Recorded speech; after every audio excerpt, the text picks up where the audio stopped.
why Germany? Besides people being polite and it being a nice place to live, why Germany? Well, we've seen a rise of Chinese investment in Germany in recent years, and three of the major reasons include access to the German market, but also to the European market. Further, Chinese companies seek technology. Germany has a very good reputation. There are a lot of hidden champions here which have key technology. And last but not least, the label Made in Germany stands for reputation in China. So Chinese companies want to profit from this. OK, you mentioned access to the European market. There's been a lot of interest in Europe in general at the moment. And a study by the Ernst & Young group shows that 183 Chinese companies bought into European enterprises last year, close to the same figure in just the first half of this year. So we're seeing a doubling in activity, and it's a similar picture in Germany as well.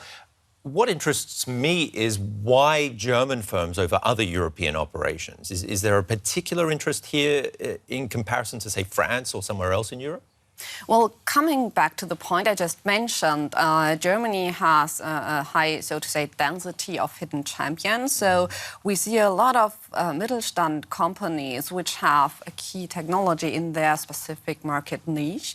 And for Chinese companies, these German firms are very interesting because Chinese companies want to upgrade their know-how, their technology. And by buying a company which already has a key technology, they hope to kind of leapfrog their own, development, technological development. OK, so that's the strategy. Who are the winners and losers out of that strategy? Well, it depends. On the company level, if you look at cases of Chinese takeovers in Germany, you see that Chinese investors have sustained jobs in the companies they bought in recent years. And they even created new jobs, for example, in research and development. So on the firm level, many German companies have made very good experiences with Chinese investors. And on the long term, do the Chinese already have a track record on how they streamline companies or if they make companies better?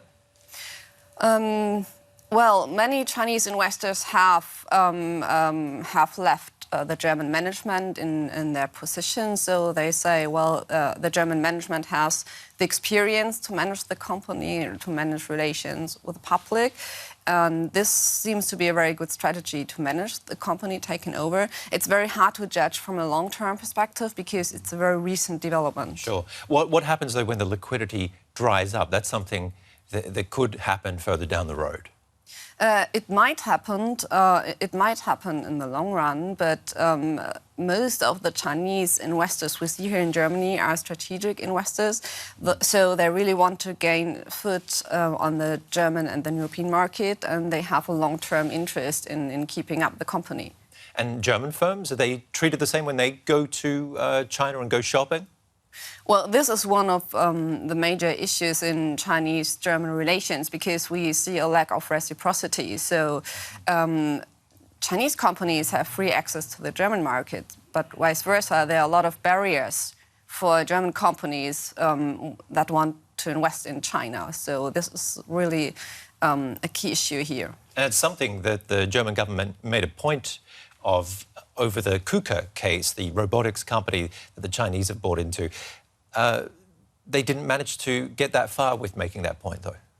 Well, I think it's important to have the discussion about how to handle Chinese acquisitions in Germany, especially when there is still the question if the Chinese government is involved somehow. So we have to keep this discussion going, not only on the German level, but also on the European level. Cora Jungblut, thank you very much for coming in today. Appreciate it. Thank you.